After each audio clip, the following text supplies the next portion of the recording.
Right beside you, Chapter 4. Family was so important to me. I doted on my two precious daughters. My parents had passed 4 years ago in a fatal car crash, and we always been very close. My older brother Alex lived in Jamaica with his wife and their three daughters. They were expecting their fourth child any day now.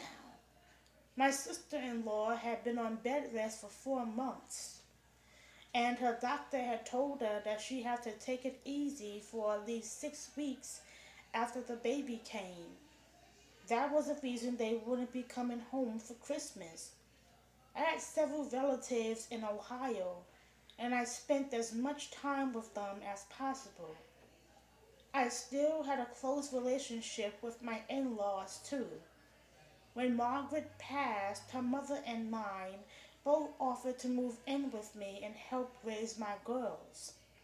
I knew a lot of folks who had been raised by grandmothers, but there was no reason I couldn't raise my own children. Besides, it was time for black grandmothers to stop being so overburdened. Most of the ones I knew had already done more than enough for their children, grandchildren, and in a lot of cases, great grandchildren. I had decided that if any other woman was going to live with me and help raise my children, she and I would have to be married. No woman could replace my beloved Margaret, but I knew that there were other women just as phenomenal as she had been.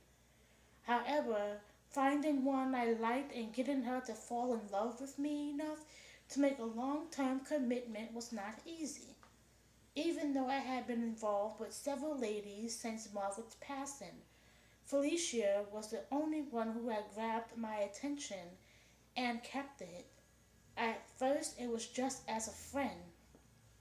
She was caring, generous, sensitive, funny, smart, and very easy on the eyes. Each time I was in her presence, I felt my feelings for her grow. Raising teenagers was no picnic. After Margaret died, almost everybody I knew started warming me with comments like, "Man, when they get in their teens, you're going to have a mess on your hands." One well-meaning cousin told me, "They'll end up running the show, and you won't know what hit you."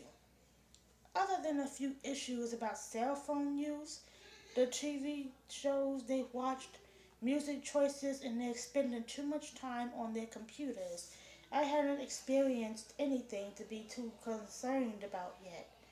I gave my kids everything they needed, including a fair amount of freedom, but my tolerance level for bad behavior was zero. When I started paying more attention to their phones than to me and their dinner, I stopped allowing them to bring their phones to the table. To make sure they were not doing anything dangerous or inappropriate online, I checked their computers and phones on a daily basis. They didn't like that at all. "And don't even think about deleting things you don't want me to see," I warned. Deleted only means relocated.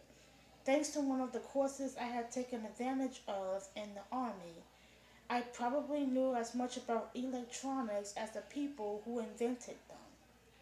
Saturday was the girls' favorite day in the week because I let them sleep in as long as they wanted, and I didn't check to see what they were up to in their rooms. But I wasn't naive. There was just no telling what kind of mischief they got into when they were on their own and when I let them sleep over at their friend's house. I wasn't too worried about them associating with a bad crowd because I monitored that as much as I could. Even though I knew their friends and their parents, it was impossible to keep track of every move they made. I had done a lot of stupid things when I was a kid. Some my parents never knew about, but I learned from my mistakes. I tumbled out of bed right after daybreak this morning. I planned to go out early and fill up my gas tank, run a few errands, and come home and relax. I had gone to bed last night with a lot of thoughts bouncing around in my head.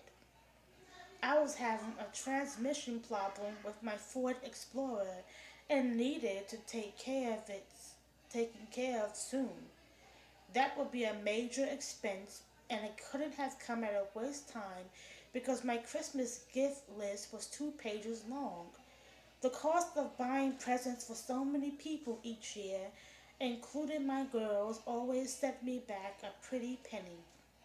But because of my careful spending habits and some good investments, I had a pretty sweet nest egg to fall back on. Marva and Carol had been badgering me for months to let them start wearing makeup and get their nails done. I finally proposed a compromise last night after we watched Spider Man Homecoming for the third time since its release last year. A little lip gloss and manicures with nail polish, I told them. I want a French manicure, Carol whined. Clear polish is only for old women in their 20s and 30s. Clear polish, I insisted. What about boys? Marva brought up in a meek tone.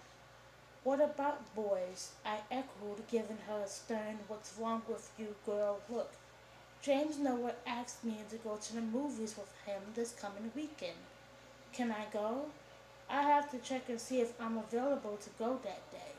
I said, Daddy, you can't go on a date with me and a boy, she protested. You can't either. We've discussed this subject before and more than once. No dating until you're 16.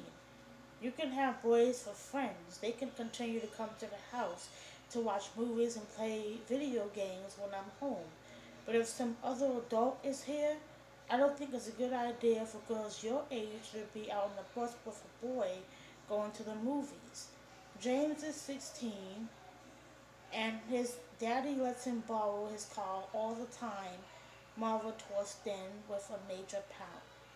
Well, when you turn 16, you can ride with James, I said, keeping my voice gentle. Girl, I told you, Carol said under her breath. My girls didn't sulk often or for too long. Half an hour later, we popped more corn and I played a couple of video games with them before they went to bed. After I had a quick shower, I checked on the girls. They were still asleep and still clutching their cell phones. I sighed and shook my head and crept quietly out of the house. My Explorer still had half a tank of gas, so I didn't have to go to the gas station today after all. But there was one other thing I had to attend to. Other than my late wife's parents, I was probably the only person who remembered that today was the day Margaret died. On the first anniversary, the girls went to the cemetery with me to put fresh flowers on her grave. But they cried off and on the rest of that day, so I never took them again. I had not missed a year yet. Ralph's Market had poinsettias already, so I stopped there first and purchased one of the biggest pots they had. After a cup of coffee and a muffin at a nearby coffee shop, I drove to the Mandel Cemetery, which was located on the outskirts of town. I parked on the side of the road and dragged my feet to Margaret's grave. I had forgotten to put on my gloves, so when I brushed the snow off her headstone, the cold chill felt like needles pricking my fingers. Sure do miss you, I whispered. I stared at her name and the dates of her sunrise and sunset. When I kissed the top of her headstone, I didn't even feel the cold. As a matter of fact, I felt warm all over. When I got back home, the girls were in the kitchen making breakfast. Where have you been, Daddy? Marva demanded as she stood over the stove, scrambling what looked like half a dozen eggs in a frying pan. Carol immediately poured me a cup of coffee from the pot she just made. I went to visit Mommy. I swallowed hard and closed my eyes for a few seconds. I hope she's warm. I immediately immediately wished I could take back my last comment. She is warm, Daddy. Everybody knows that the weather and everything else in heaven is perfect, Marva said, choking on a sob. Did you take her some flowers? Carol asked as she set my cup on the table. Her tone was shaken and just above a whisper. Mama loved the flowers. I took her some, I replied in the most cheerful tone I could manage. I removed my coat and draped it on the back of the chair I usually occupied, and then I plopped down and took a sip of my coffee. Carol sat down across from me. Daddy, you don't have to start going out there by yourself. We can start going with you again, she said with a sniffle. We miss Mama as much as you do. We're older now, and we don't get sad like we did that first time we went with you, Martha added. Okay, Queens, I said, puffing out my chest. Martha plopped down on the seat next to her sister. The weary looks on their faces bothered me, and now I wished I had not told them I'd been to the cemetery. It was time for me to lighten the mood since I was the one who had darkened it. I looked toward the stove and sniffed. Let's dig into those eggs before they get cold. Like, comment, and subscribe on this video. Bye bye.